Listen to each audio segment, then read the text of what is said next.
le podcast Logistique Québec, la logistique d'ici pour tous. Salut Maud. Salut Philippe. Ça va bien? Ça va bien toi? Oui, c'est quoi qui nous amène aujourd'hui à la course au podcast? Oui, c'est une bonne façon de le dire. En fait, ça fait quelques temps qu'on s'est dit qu'on aimerait couvrir un peu les sujets de l'événementiel. Tout le monde participe au moins une fois par année à un événement, peu importe l'événement, peu importe l'envergure. Ça touche tout le monde, mais les gens ne comprennent pas toujours l'envers du décor puis tout ce que ça prend pour organiser un événement puis que les participants aient une expérience hors du commun. Puis je pense qu'on a choisi la bonne personne pour nous parler des événements. Puis un événement là, qui arrive dans 2 semaines, en fait, là, dans la ville de Québec, au moment où on se parle puis au moment où on fait le tournage.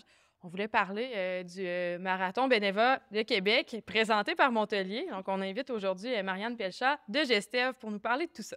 Ce qui va être intéressant aujourd'hui, Marianne, avant que tu t'introduises, ce qui va être intéressant, c'est d'aller faire la logistique de la partie événementielle, de tout aller comprendre la logistique qui peut supporter les événements.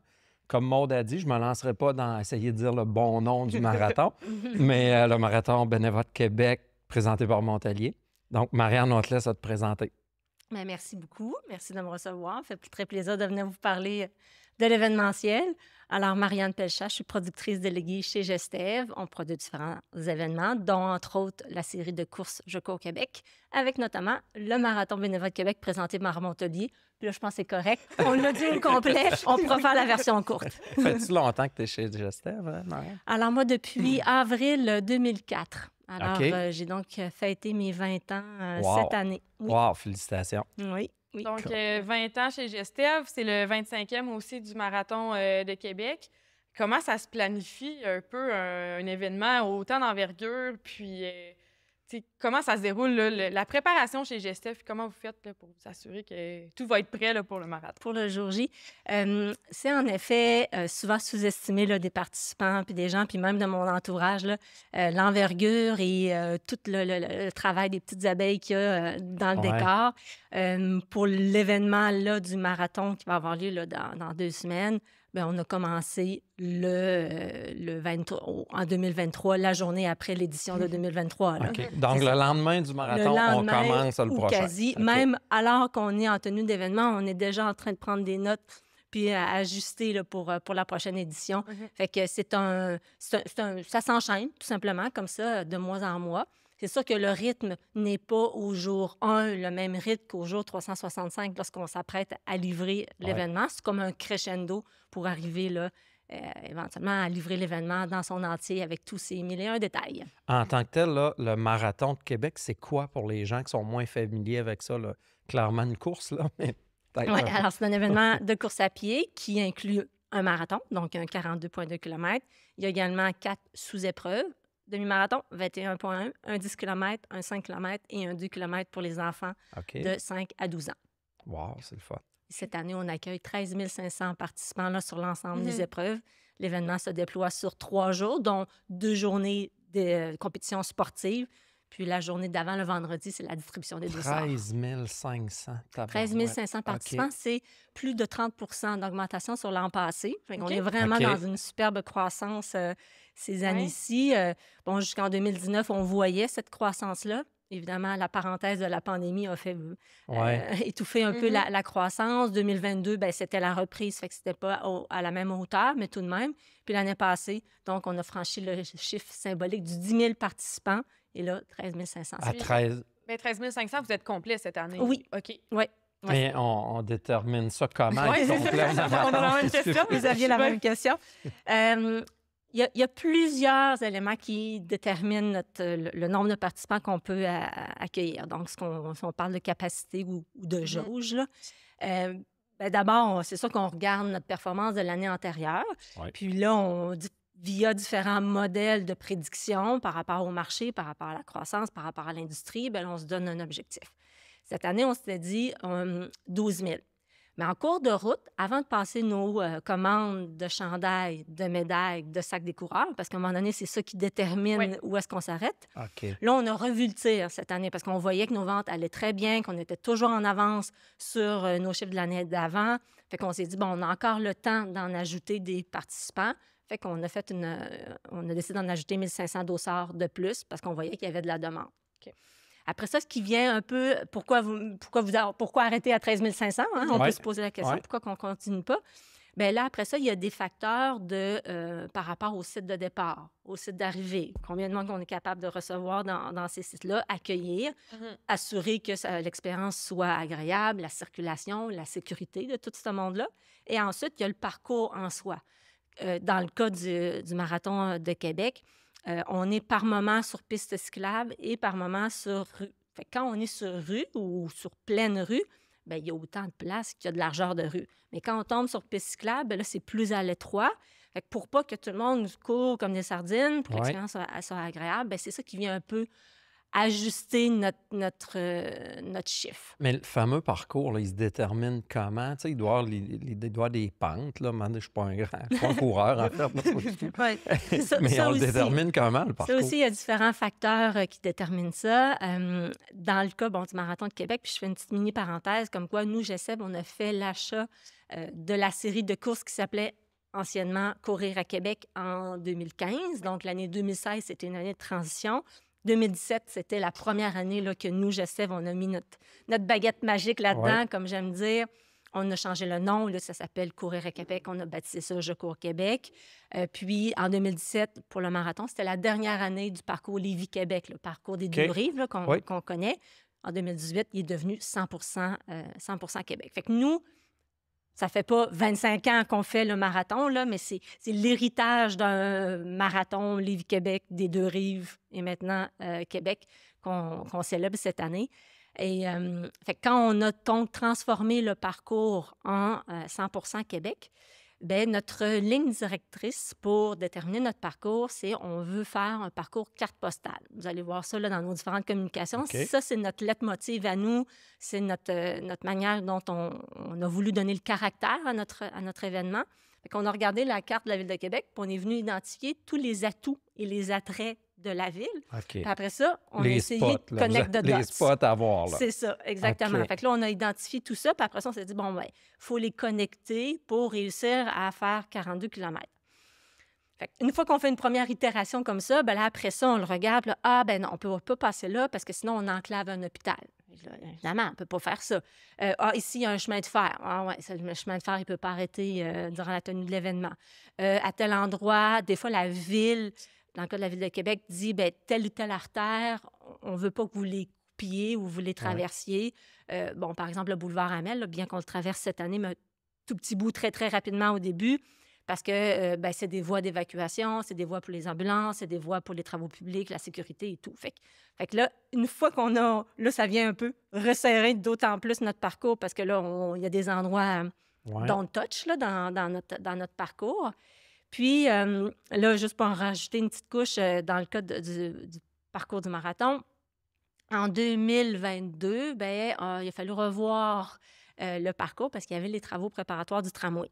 Donc là, il y avait d'autant plus de zones qu'on ne pouvait pas aller jouer parce que l'idée, c'est d'établir un parcours puis pas de le changer à toutes les années parce que c'est hyper laborieux de refaire le plan de circulation, modification des fermetures de rue, juste le déploiement de nos bénévoles et de nos ressources. Fait qu'on essaie de faire quelque chose qui est bon pour une espèce de 5-6 ans. Mais puis, je veux comprendre. Je peux t'interrompre. Mais je veux comprendre. Vous êtes au bureau chez GECEB, la carte de la ville est là, vous avez fait un genre de 42 km, vous y allez par expérience. Mais il doit y avoir du monde qui vous accompagne, là, j'imagine. La ville, la police. Bien, il y a d'abord et avant tout, ça part de nous. C'est vraiment nous qui faisons les premières versions. Avec votre expérience. Puis parce qu'on connaît aussi les critères, si on peut dire, ou les paramètres de la ville. Fait que, par exemple, l'exemple d'enclaver un hôpital, ça, on le sait. Fait que, on travaille en fonction de ça. Puis là, après ça, on va, présenter à la ville notre première version. Celle qu'on dit, là, nous autres, là, celle-là, là, on l'aime bien. Là, après ça, autour de la table, ça se fait via un organisme, une entité de la ville qui s'appelle le Bureau des grands événements pour la Ville de Québec. C'est là que... Exemple, le festival d'été. Oui, c'est ça. Tout le monde, là, festival d'été, Comédia, Grand Prix cycliste, nous, on transige toutes nos demandes via le Bureau des grands événements là, pour ne pas aller parler à la police d'un bord, travaux publics de l'autre. C'est organisé. C'est eux autres, c'est un guichet unique. On s'assoit avec eux. Et autour de la table, ben là, il y a toutes ces parties-là. Il y a autant les travaux publics que le service de police, que la sécurité publique, que les gens du bureau des grands événements.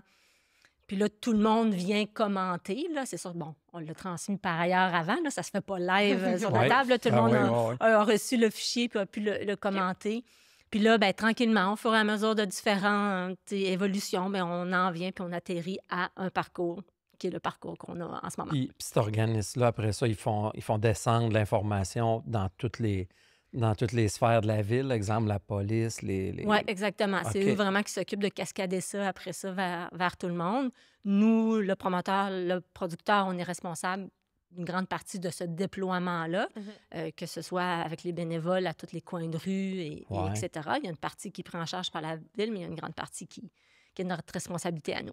C'est 13 500 coureurs, mais c'est combien de bénévoles pour l'ensemble des activités de la fin de semaine? Alors, sur l'ensemble du week-end, c'est 1900 coureurs qui se partagent 2300 quarts de travail. OK. 1900 bénévoles. Ouais, bénévoles. Oui, c'est ça. OK. J'ai dit, Ah, j'ai je dit coureurs, je voulais comprenais, dire là. bénévoles. Ouais. 1900 bénévoles. 1900 bénévoles qui se partagent 2300 quarts de travail, Oh, OK. quarts d'implication. Là. Mhm. Ça équivaut à 12 000 heures de bénévolat qui nous est offert pour nous aider à Wow, réaliser Comment, notre on programme. trouve ça comment, c'est- 1900 bénévoles à Ouais. Québec? Mais au fil des années, chez Gestev, bon, ça fait plusieurs années qu'on existe, fait qu'on a bâti notre base de données, Mhm. puis on prend hyper soin de nos bénévoles, fait que d'année en année, d'événement en événement, mais on a toujours les mêmes, ou à peu près les mêmes bénévoles OK. qui reviennent. Fait qu'on a une base là, d'irréductible sur laquelle on peut compter, puis Oui. ils reviennent à chaque année. Puis après ça, ben, on essaie d'en démarcher d'autres, puis d'en trouver d'autres.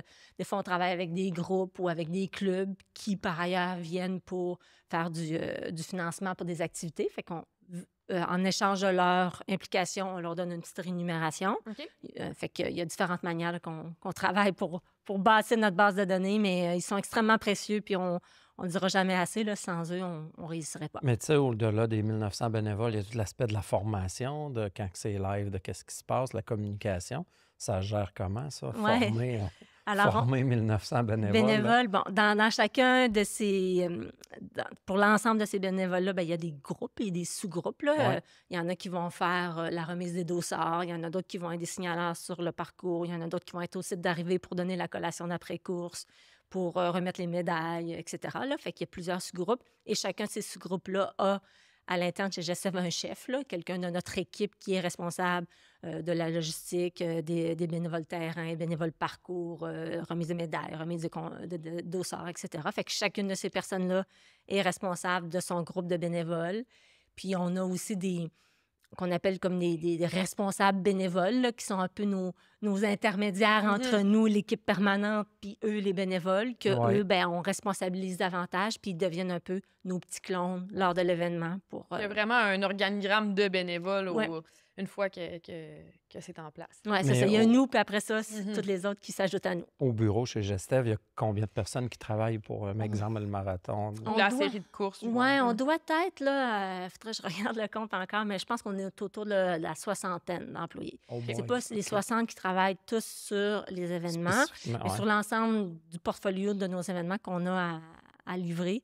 Mais c'est une bonne cinquantaine là, qui viennent prêter main forte pour l'organisation de l'événement. Puis comment ça se passe? Tu sais, vraiment les derniers préparatifs de l'événement, d'aller bloquer les rues, d'aller faire la signalisation et tout ça, jusqu'au moment où est-ce que c'est démonté puis qu'on n'a plus connaissance que le marathon était là il y a quelques heures. C'est ça. Ce qui est particulier dans un événement comme ça, contrairement à toute comparaison va être boiteuse, là, mais un festival d'été, ils ont 10 jours pour s'installer dans un circuit fermé, dans un parc prévu à cet effet. Ils mettent leur clôture. Il n'y a pas personne qui vient jouer pendant leur montage. Dans le cas du marathon, on ne peut pas faire ça. Fait que ça se passe dans un claquement de doigts le matin, à 4 heures du matin, à partir de notre centre d'opération. C'est un espace qu'on loue aux Galeries de la Capitale. OK. Notre entrepôt, il est à Château-Richer, mais Oui. Château-Richer, Québec, ça se fait moins vite, moins rapidement. Ouais. Fait que pour la tenue, là, à partir du 9 septembre, on s'est installé dans notre centre d'opération dans un local de l'ancien Sears aux Galeries de la Capitale. Puis c'est de là que le matin, le déploiement se fait. Fait que tous les véhicules, tous les cubes ont été dans lesquels il y a le matériel pour les points de ravitaillement, Le site de départ arrivé, ça, il est monté là, la dernière semaine de l'événement. Donc, à OK. partir, par exemple, du 30 septembre, là, on va monter notre site de départ et Fait qu'il y d'arrivée. a des traces un petit peu avant. Ça, il y là, en a OK. déjà un petit peu qui est fait. OK. Mais sur le parcours, ça se fait le matin même. On part avec les cubes, avec le matériel. Puis là, il y a un plan de convoi qui va déposer le matériel partout. En même temps ou à peu près simultané, la ville et les travaux publics s'occupent des fermetures de rues. OK. Nous, pour s'assurer que tout ça se passe bien, on a des motos qui viennent se promener partout sur les parcours puis s'assurer que la clôture est bien là, le bénévole est Vous, bien le là. marathon, Oui, là? OK. c'est ça. Nous, OK. fait que là, il y a des... donc, c'est des... Encore une fois, là, c'est des bénévoles qu'on Ouais. engage, puis eux, c'est ça leur responsabilité avec leur moto, d'aller corroborer que le parcours est tout bien étanche pour permettre de donner le départ à l'heure dite 8 heures. Il ressemble à quoi le parcours cette année? Alors, le 42 km, si je vous fais un tour de ville, Ouais. Oui. Ouais. alors, on part de la rue de l'Exposition à la place Jean-Béliveau, là, ou à Oui, proximité on de la s'en place doute. Jean-Béliveau, traverser le boulevard Amel pour aller rejoindre le bord de la rivière Saint-Charles. Oui. Rivière Saint-Charles vers l'ouest pour aller vers le quartier Saint-Malo, là, le cimetière Saint-Charles, là, dans ce coin-là. On revient le long de la rivière Saint-Charles. On va faire une petite incursion dans le quartier Saint-Sauveur. Saint-Sauveur, on revient sur le bord de la rivière Saint-Charles pour prendre le pont-tunnel Samson, qui est du côté est de la ville. De l'autre côté, là, c'est la fameuse petite montée. Tantôt, on posait la question, Ouais. effectivement, Oui, j'ai d'autres questions. On va le faire. par rapport On en à la reparlera. montée. La nature de la ville de Québec étant ici, à un moment donné, il y a une côte. Là, Ouais. tu sais, on n'est Ouais. on n'est pas sur le planche. Mais quand on a fait le trajet, on a pensé à mettre cette montée-là le plus tôt dans le parcours. Hein? Parce que plus ça va, plus tu es fatigué, puis Ouais. plus ça peut être exigeant là, de rencontrer une pente. Là. Cette montée-là fait 2,5 km avec des paliers. Là. Donc, c'est comme une montée, un plateau, une montée, un plateau. Là. Fait que OK. ça se fait bien. Mais elle est à peu près là, à cette montée-là au 12e kilomètre. Fait que, tu sais, ça, OK. ça se Dans le digère. premier quart. Ça se digère bien comme à ce moment-là. Fait que, donc, passe devant le Château Frontenac, les portes Saint-Louis, les plaines d'Abraham. On ressort sur la Grande Allée pour s'en aller là, vers Sillery, le chemin Saint-Louis, la côte du Verger, boulevard Liégeois, OK. pour descendre jusqu'en bas de la côte, la rue de l'Église. Puis là, il y a un petit bout de piste cyclable là, qui nous amène à l'aquarium. Là. Fait qu'on on emprunte ça un petit peu, puis on va faire une petite péninsule, si on peut dire, là, vers la pointe de Sillery, Ouais. la rue de la Promenade, là, si ça dit quelque chose aux gens. Ensuite, on reprend la côte de l'impasse des Cageux pour rejoindre le boulevard Champlain. À partir du boulevard Champlain, on file presque toujours tout droit vers le Vieux-Québec. Mais pour casser un peu la monotonie, on laisse des fois le boulevard Champlain pour aller prendre la rue du Foulon, qui est une rue là, qui est un peu parallèle. Puis bon, ça casse la monotonie. Ça protège aussi des intempéries. Là. S'il y a beaucoup de vent, ben, tu te caches un peu là, de cette manière-là. Fait qu'on débouche donc dans le Vieux-Québec. On passe sur la rue du Cul-de-sac, la rue où il y a les petites parapluies. Là. Oui. La place Royale, la rue Saint-Pierre, quai Saint-André. Quai Saint-André, on reprend le pont-tunnel Samson pour rejoindre la piste cyclable le long de la rivière Saint-Charles. Puis là, on fait Limoilou, puis on revient à la plage Jean-Béliveau, 42 km plus tard. Wow.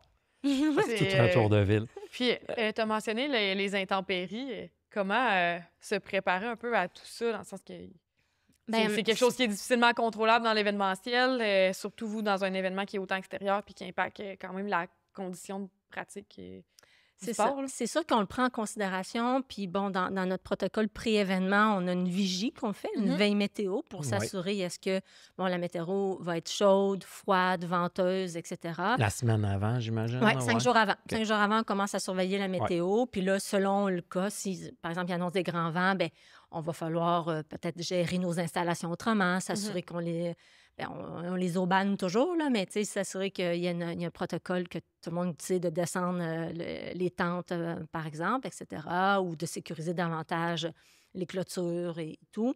Côté météo, ben, s'il annonce très chaud, c'est pour ça qu'on fait cette veille-là, ben, peut venir des mesures de contingence, à savoir, est-ce qu'on rajoute sur les points de ravitaillement des bacs de glace, davantage d'eau, des hausses de jardin pour rafraîchir les coureurs.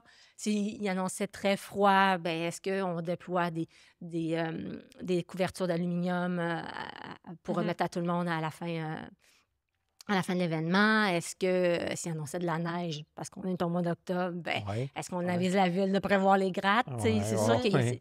Mais comme tel, un événement qui se passe à l'extérieur, là, on n'est pas fait en chocolat, là, Ouais. ça va avoir lieu beau temps, mauvais temps. Oui, C'est arrivé une fois. Les coureurs de 42 km, ils ont de l'étoffe, là. Oui, c'est ça, C'est ça, on exactement. va entraîner à d'autres conditions aussi. Là, donc, C'est ça. Ouais. C'est juste que d'un point de vue d'organisation, faut, dans ce temps-là, on est peut-être exposé à davantage là, de petits soucis là, qu'il peut y avoir, mais ça fait partie de la donne. Mais on la met là, dans notre plan d'évaluation des risques. Il y a tout l'aspect sécurité, mais par rapport, y a-t-il des normes, là, mettons, pour les pentes, justement, ou des normes qui encadrent les marathons de 42 km? Puis... Pas vraiment, OK. mais le coureur moyen va rechercher un parcours qui est rapide. Puis là, il est rapide. OK?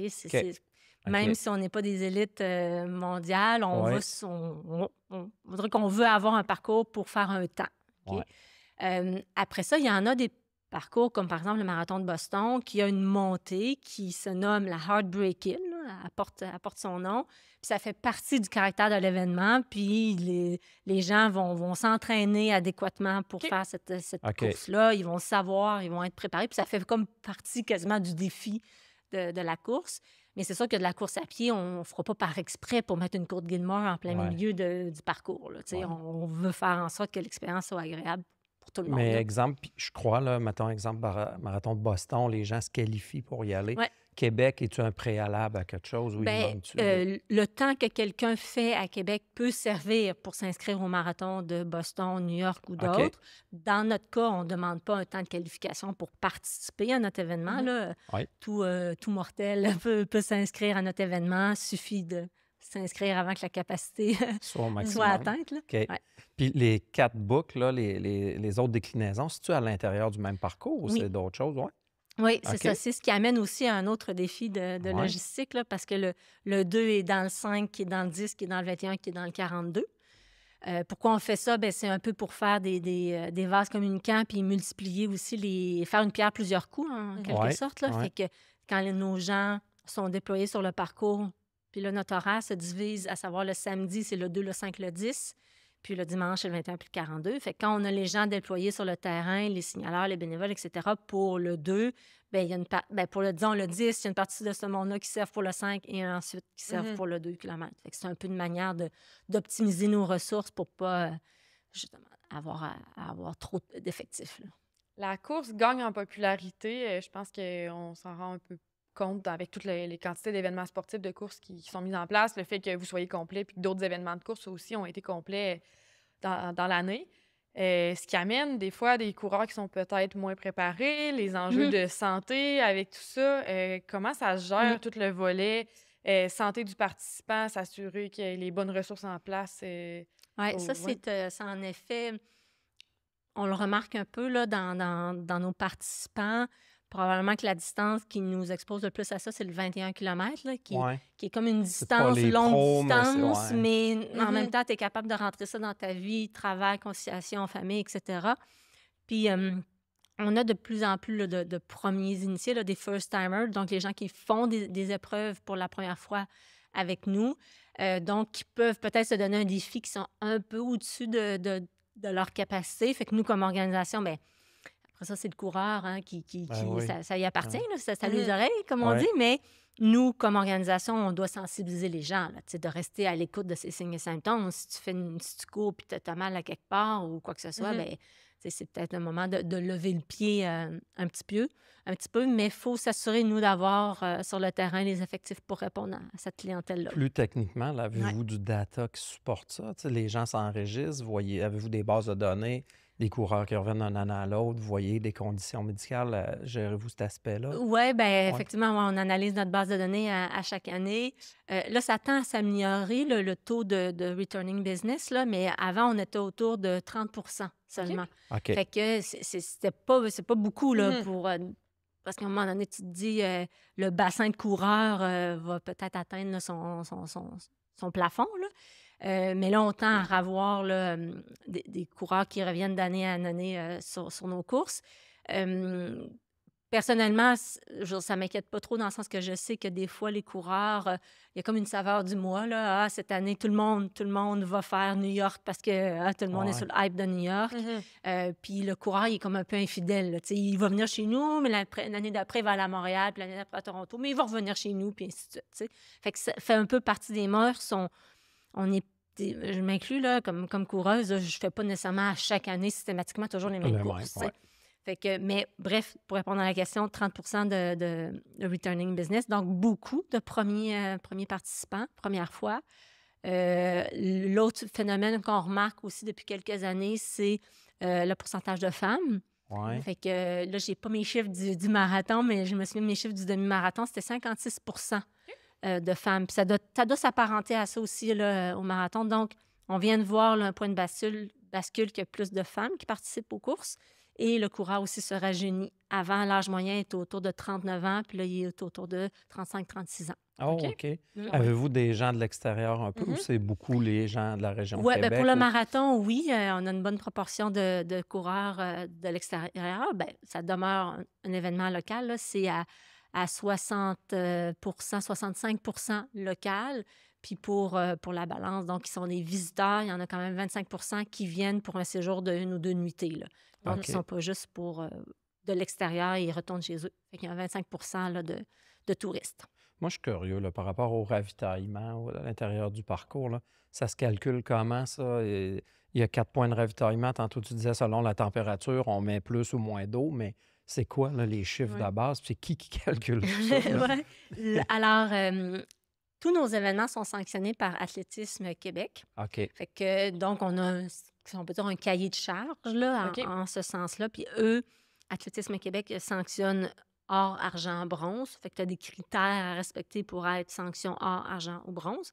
Dans ces critères-là, les points de ravitaillement doivent être au minimum à tous les 5 km. OK. D'un point de vue de calcul de santé, là, que vient cette recommandation-là. Nous, on en fait plus que ça. On en fait à peu près aux 2 à 3 kilomètres. OK. Donc, on en met davantage, un peu aussi pour tous les facteurs qu'on vient de dire, là, de s'assurer de bien répondre aux besoins de tous les participants, puis de trop fort casse pas. Hein? On en rajoute un petit peu. Donc, sur notre 42 km, ben, on a une quinzaine de points de ravitaillement qui sont prédéterminés d'avance. Là. On les a identifiés parce que des fois, ben, il y a une borne fontaine à proximité. Fait que ça nous permet facile de se ravitailler en eau.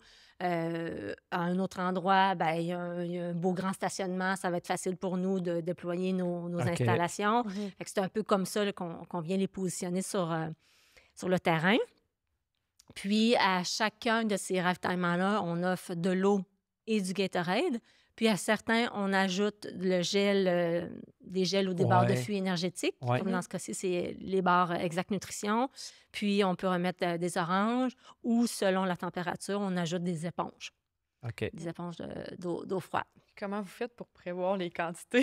C'est quelque chose qui doit être quand même difficile à prévoir, puis de ne pas manquer à une place et tout ça. Non, exactement. Ouais. Tu veux pas en manquer, fait qu'on se donne toujours un pourcentage de plus. Ça part, au fil des années, on a accumulé de la donnée. Fait qu'on sait, sur la base du nombre de participants, quel est le pourcentage de consommation, parce que c'est pas tous les coureurs qui consomment à tous les points de ravitaillement. Puis de ça, ben, on se rajoute un pourcentage supplémentaire pour s'assurer de ne pas en manquer.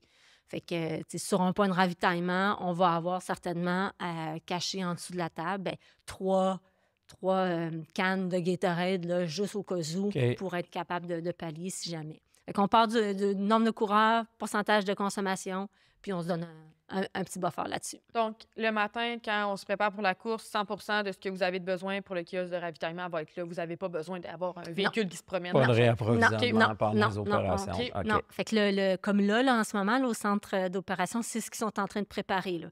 Fait que là, il y a des palettes pour les 15 points de ravitaillement. Puis là, ils sont en train de stocker ces palettes, les verres, les cruches de 18 litres d'eau s'il n'y a pas d'approvisionnement à proximité, les cannes de Gatorade, les sacs de poubelle, etc., etc. Fait que chaque palette, 1, 2, 3, 4, 5, 6, jusqu'à 15. Puis là, le matin, pouf, ça part, ça s'en va sur le parcours. Puis il y en a, en théorie, on a la quantité pour ce qu'on a besoin. On prévoit dans nos véhicules qui patrouillent le parcours des extras, là, Ouais. si jamais il y avait... Ouais. Pour ne pas être obligé de retourner au centre d'opération. Là. Fait qu'on a des véhicules qui ont à bord des verres, du Gatorade au cas où. Tout l'aspect, là, tu dis au centre, à votre centre, quartier général, Ouais. présentement, tout ça est mis en place. Mais là, avant que tout ça soit mis en place, il y a un processus d'approvisionnement, il y a des commandes à faire, il y a des commandes à recevoir. C'est fait comment, ça? Oui, c'est ça. Comment? Par qui? Puis- Ouais. Alors, au sein de l'équipe, on a une extraordinaire personne, Bianca, qui s'occupe de la logistique alimentaire. OK. OK. Fait que c'est elle qui fait cette analyse-là, ses calculs et ses commandes. Elle a hâte de savoir si tu 13 000 ou 10 000. Oui, c'est ça. OK. C'est pour ça qu'effectivement, puis Ouais. c'est drôle que tu dis ça parce que là, elle m'a demandé c'est quoi l'année prochaine, là, Marianne, là, parce que là, elle avait déjà fait ses calculs. Parce que les commandes qu'on fait, des fois, on passe par nos collègues aux commandites qui, eux, vont nous trouver cette commandite-là. Tu sais, on OK. n'achète pas nécessairement toujours. Fait que dans le cas du Gatorade, pour parler de ça, ben, c'est avec Alex Coulombe, qui est Ouais. le distributeur. Fait qu'on a une entente de commandite avec lui en produits et services. Puis c'est lui qui nous fournit les cannes Donc, de le Gatorade. camion va au Galerie de la Capitale, dans l'ancien local chez Sears, puis vous avez votre stock. C'est ça, on OK. reçoit notre... Il y en a du matériel qui est livré directement là ou sinon qui transite par notre entrepôt. Puis de notre entrepôt, nous, on OK. se retourne à notre... Votre entrepôt de Château-Richer, Ouais, c'est ça? c'est OK. Puis, on a parlé de Bianca qui s'occupe des commandes. C'est quoi les autres rôles dans votre équipe qu'on pense pas nécessairement, mais qui sont là pour tout planifier? Bien, il y a 3 grands départements. Ouais. Donc, les commandites, qu'on vient de parler, vente et commandites, qui s'occupent de tout ce qui s'appelle financement privé. Donc, les bénévoles Montelier de ce monde. Ensuite, on a la production et la logistique, qui est le gros de l'équipe. Là. Ouais. Fait que Ouais. là-dedans, on a Bianca à la logistique, Marie-Pierre, par exemple, qui s'occupe du côté plus stationnement, vêtements, donc ce genre de service-là qui à l'organisation, le vestiaire pour les coureurs. Après ça, on a les gens au recrutement des bénévoles. Il y a une personne plus 2 autres petites abeilles là, contractuelles qui s'ajoutent à elle. On a quelqu'un au médical, sécurité médicale, Ouais. à la technique, donc l'aménagement de site, les arches de départ, les arches d'arrivée, l'affichage, toutes les bannières, les beach flags, les coraux qu'on met sur les clôtures. Je vais certainement oublier quelqu'un dans l'équipe de production logistique, mais ça, c'est la deuxième grand groupe. Puis le troisième groupe, troisième département, c'est les communications marketing. OK. Alors, eux qui s'occupent là, de tout ce qui s'appelle publicité, marketing, relations de presse, relations médias, À 13 500, ils font pas pire job. médias sociaux, site web. Ouais, Ah ça- non, mais c'est toute la coordination aussi de s'assurer que tout va arriver parce qu'au final, il y a une date butoir à tout ça. Là. Vous n'avez pas le choix de tout Oui, exactement, préparer. c'est ça. Tu sais, on peut pas dire, on ne sera pas prêt, fait qu'on va retarder l'événement. Tu sais. Non, on attend notre visite pour le 4 octobre, il faut être prêt. Puis les 2 semaines avant l'événement, qu'est-ce qu'il reste à faire là, pour s'assurer que tout va fonctionner? On a parlé du montage et tout ça, mais c'est certain qu'il y a d'autres tâches à faire. Puis il y en a des tâches à faire avant, mais il y en a Ouais. des tâches qui sont vraiment à la dernière minute. Mhm. Le sac à collation pour les coureurs, là, Ouais. même si on voulait le faire en fin de semaine, là, Avec quoi, l'orange. tu sais, là. la banane, elle va Ouais. être plus que mûre. Fait qu'il y a des affaires qui se passent à la dernière minute. D'où vient toute l'importance des bénévoles qui nous arrivent Mhm. comme une petite fourmilière pour nous aider à réaliser ça. La distribution des dossards, c'est la même chose. On ne fera pas ça des semaines d'avance. Fait que ça se fait les 2 jours avant qu'on fait la distribution des dossards. Puis là, nous, à ça, on ajoute des espaces d'exposants à kiosque. On a une série de conférences. OK. Fait OK. qu'on ne fait pas juste remettre les dossards. Là, on vient bonifier ça pour faire une belle grande fête de la course à pied. Mettons, je suis au marathon, on décolle, je tombe, je me blesse, je suis tout égratigné, là, je me fais soigner. J'imagine que vous avez des équipes médicales. C'est tu sais. ça. Si c'est un cas mineur Ouais. qui a besoin d'un petit plaster ou tout ça, bon, évidemment, il y a des secouristes sur le terrain. Si c'est un cas qui est plus majeur, on va toucher du bois. On ne Ouais. se souhaite pas ça. Non. Ben, il y a aussi là, les équipes qui sont déployées sur le parcours. Fait qu'on a des duos de secouristes premiers soins à vélo, Oui. en moto, On a des véhicules de récupération. Si jamais la personne ne pourrait pas finir son parcours, elle doit se rendre au ravito qui suit. Puis là, de là, on appelle le véhicule de récupération qui vient récupérer la personne. Sur le site d'arrivée, on a l'équivalent d'une petite hôpital, là, la zone médicale qu'on fait en collaboration avec des médecins, des infirmières, des infirmiers.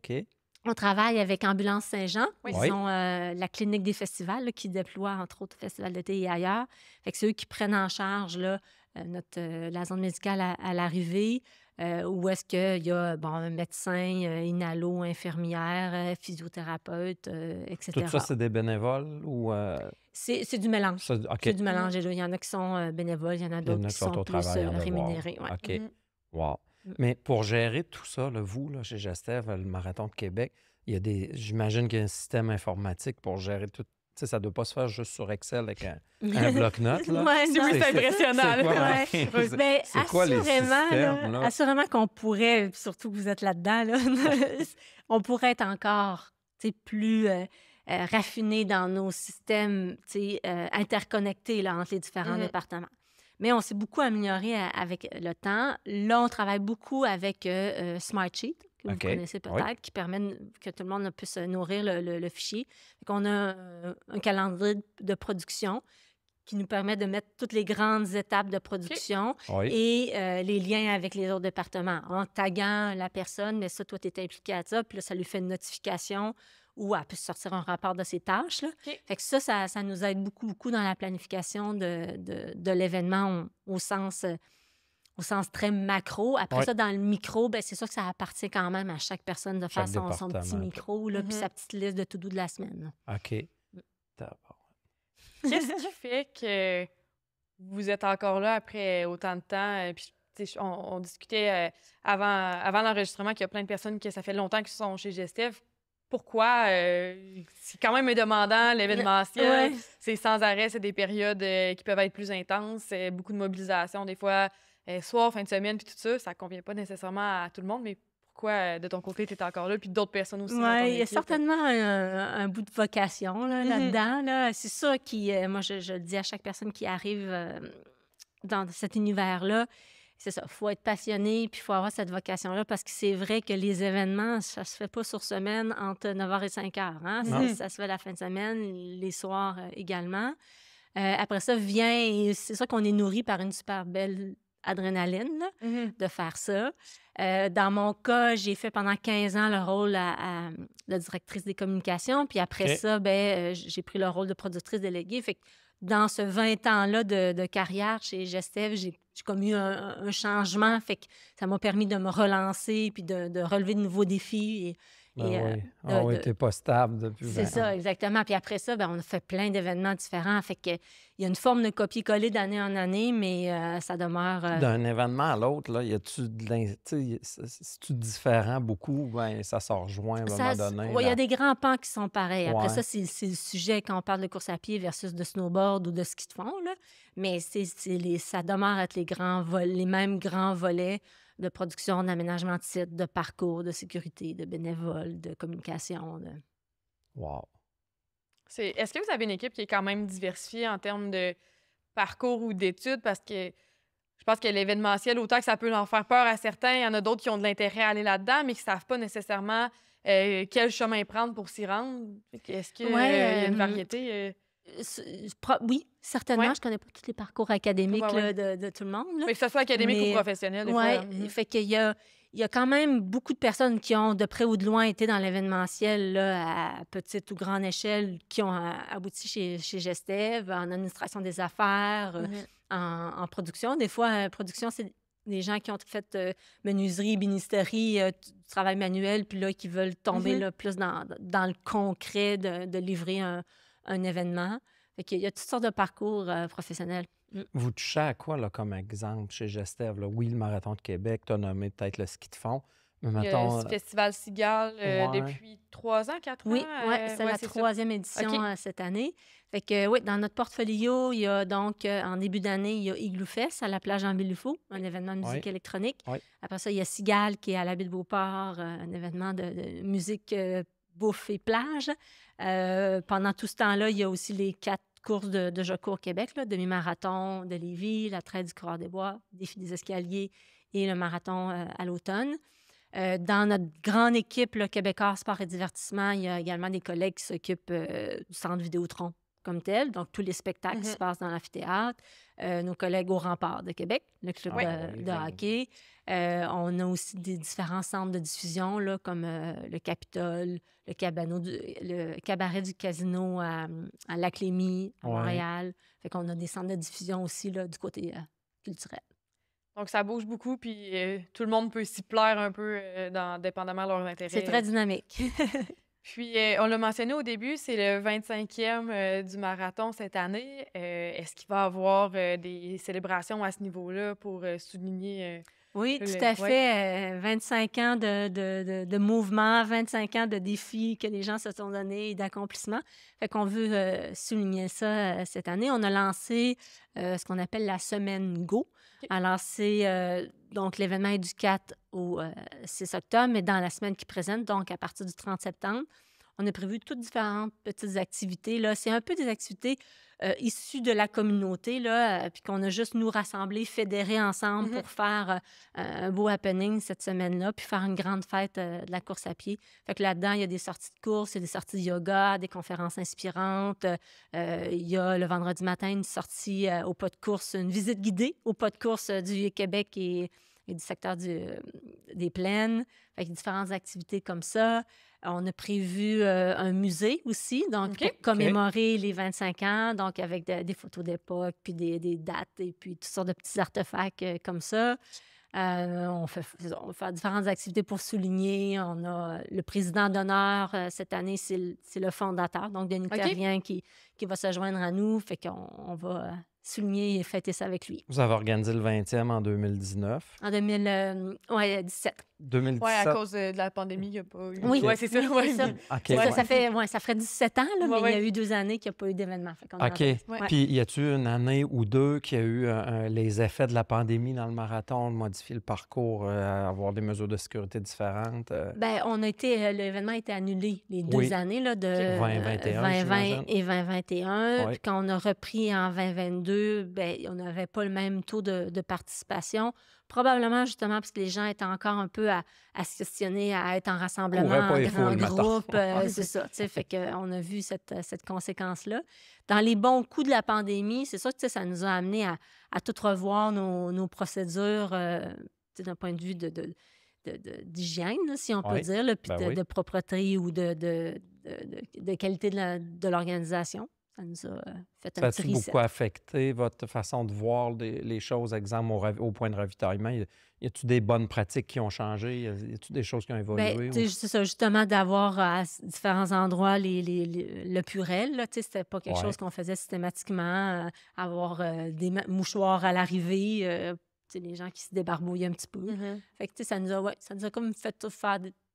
Qui est maintenant rendu dans les mœurs, ça, on tousse dans notre coude, tout ça. Là. Fait que c'est devenu comme de l'ordre du réflexe qu'on a modifié des petites affaires.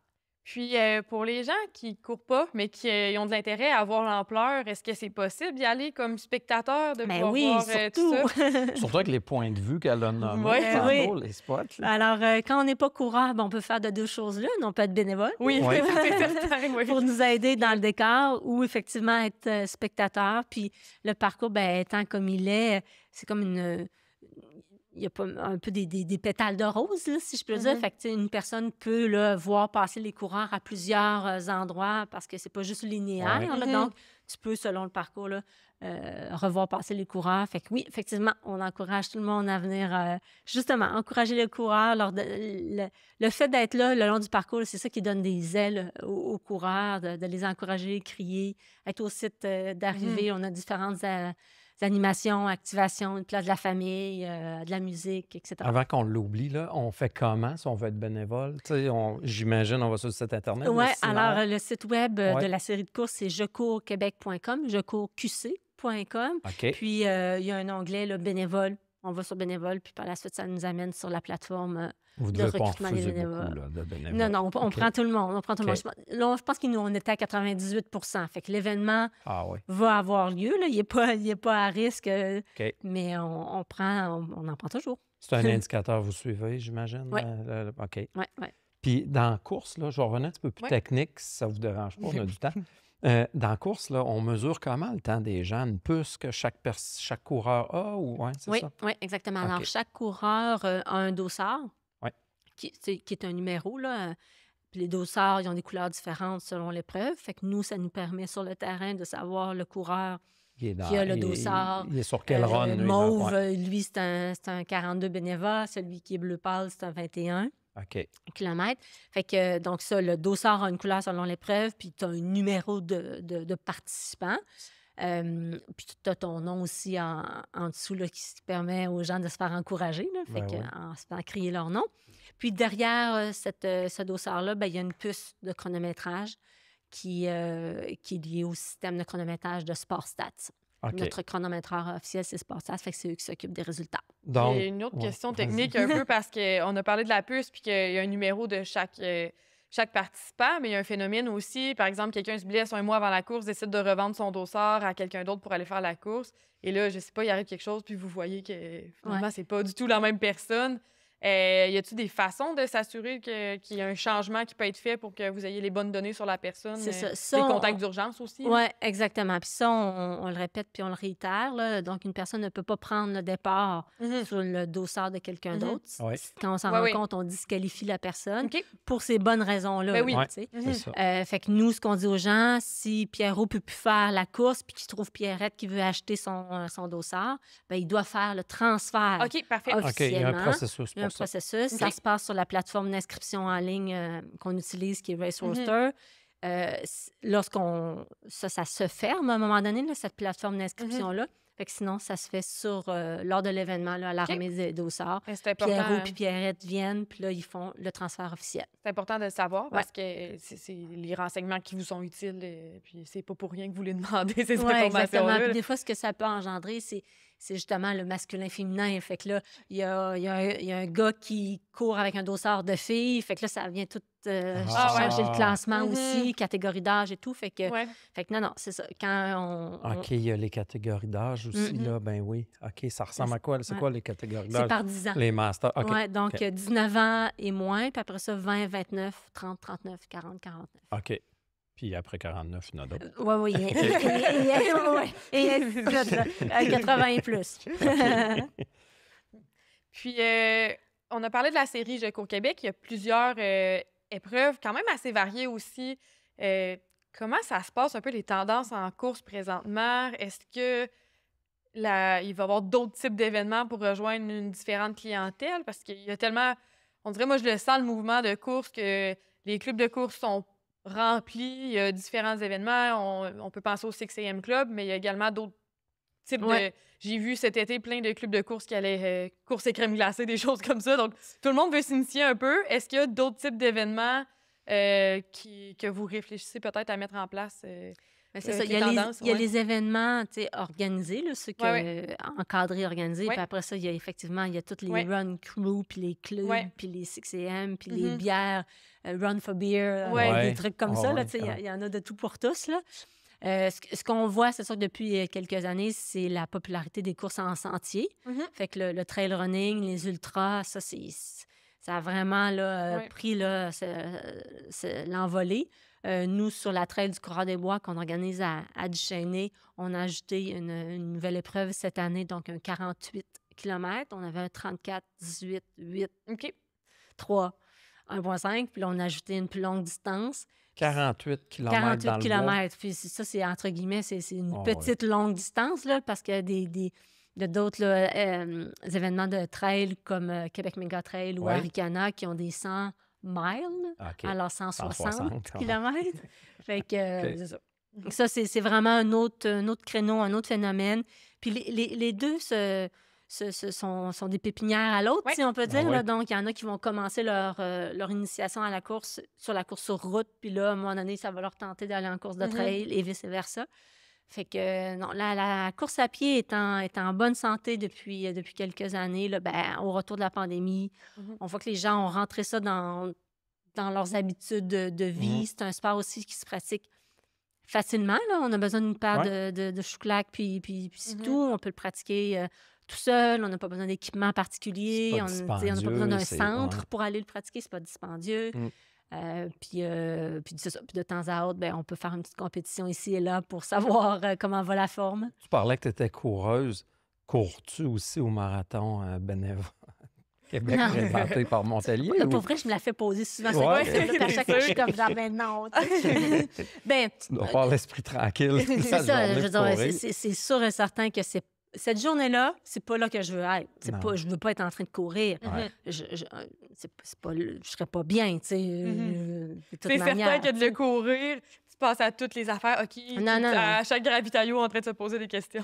Puis, tu sais, je veux dire, je suis très conjointe et solidaire de mon équipe. Je leur laisserai pas ça, puis moi, je m'en vais m'amuser, tu sais. Ouais. Fait que, puis il y en a bien en masse des courses à pied que je suis capable, si je veux, me satisfaire ailleurs, là, tu sais. OK. Puis, j'avais une question aussi par rapport au comportement du coureur, par rapport à ce que ce soit tout ce qui vient. Donc, on a parlé du sac à la fin, les chandails et tout ça, même les médailles.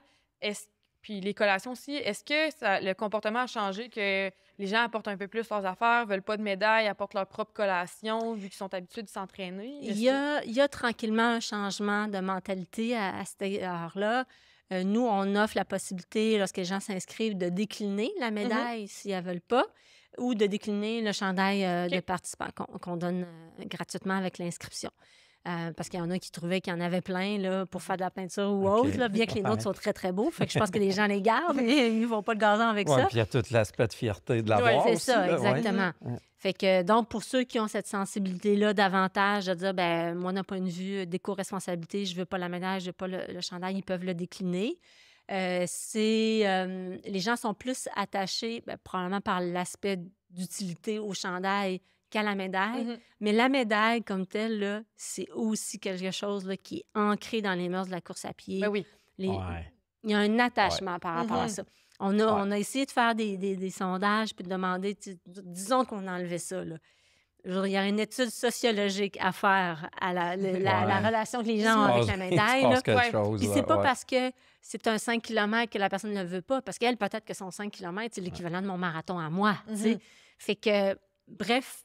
Mais on le prend jeune, le goût des médailles. Là. Mais Quand on est tu sais, au jeune. moins, on donne l'option. Fait que Ouais. si les gens n'y Ouais. veulent pas, ils ne veulent pas, puis nous, on le prend en compte dans nos commandes. Puis on a cette sensibilité-là là aussi. C'est pour ça qu'on essaie de faire des commandes aussi le plus en amont possible pour que ça puisse en venir en bateau et non pas en avion pour calculer nos gaz à effet de serre. Fait que c'est ça, on a cette sensibilité-là. On incite les gens, entre autres, qui ont des vêtements de sport ou des chaussures usées qu'ils n'utilisent plus, de venir nous les donner. OK. Puis nous, on les récupère, OK. puis on les donne à un organisme de Ah, bravo, bienfaisance. c'est bien. Ouais. Tous les restes alimentaires qu'on a, par exemple, parce qu'il nous reste des oranges ou quoi que ce soit, ben on les donne à l'Aube-Rivière. OK. Tu sais, on essaie de limiter le gaspillage puis de faire notre part dans tout ça.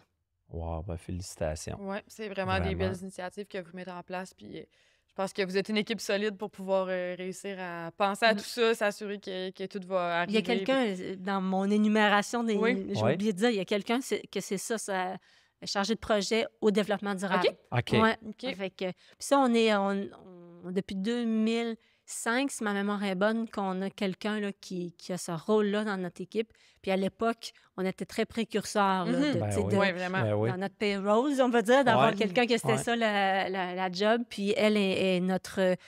C'est ça, notre petite âme verte là, pour penser, bon, évidemment, ça va de soi là, avec les poubelles, le tri, le recyclage et tout ça, mais aussi de travailler avec des fournisseurs locaux, de faire des dons comme ça. On a mis en place cette année des stations d'allaitement pour que les gens puissent avoir un endroit en intimité. Fait que ça nous fait penser à toutes sortes de petits volets comme ça qui vont au-delà là, de la poubelle et du recyclage. Super. Hey, on vient de faire un méchant beau tour. Ouais, c'est vraiment Un méchant intéressant. bon tour, J'espère que les gens qui écoutent vont comprendre. Surtout les coureurs qui écoutent vont peut-être avoir une pensée en faisant leur course lors du marathon de Beneva à Québec. Puis même chose, là, peu importe la personne qui court dans un autre événement sportif, de comprendre l'ampleur qu'il y a en arrière de tout ça. Là. Merci vraiment, Marianne, d'avoir été avec nous aujourd'hui. Ça m'a fait plaisir. Merci, Marianne. Super intéressant. Merci beaucoup. Merci à vous.